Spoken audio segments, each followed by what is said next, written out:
Foreign fighters are among 31 militants killed by security forces in the Philippines amid ongoing violence in the country's south. The army is trying to clear the Daesh-linked Maute group out of the Marawi city on the island of Mindanao. The entire area is now under martial law. The country's Solicitor General says Malaysians and Indonesians are among the dead and has called the violence an invasion. Richard Heydarian is a political analyst and says it will be weeks before the situation is under control.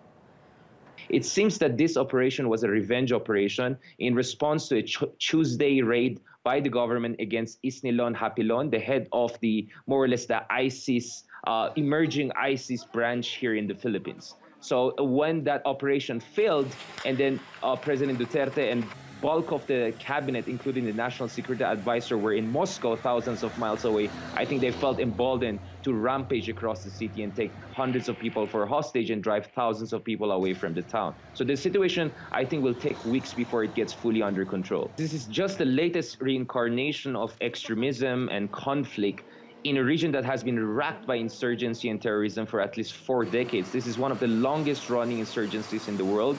And largely it is led by the minority Muslim groups who feel marginalized by the Catholic majority in the Philippines, which is perched in Manila all the way in the northern part of the Philippines.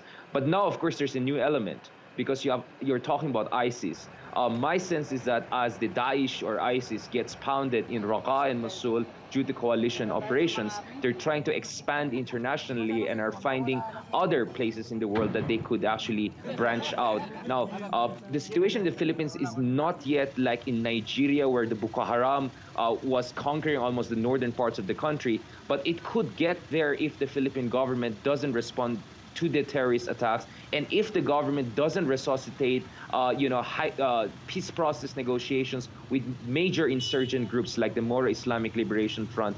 And the problem is that the peace process right now is in hibernation mode because Duterte is so focused on his war on drugs. And for that, I think he partly neglected the important peace process there in Mindanao. And this is partly a result of that. For Duterte, I think he realized that the problem in Mindanao is really getting out of control. And being the first Filipino president from Mindanao, he's under extra pressure right now to make sure that the conflict will be dealt with and the terrorist attack will be contained.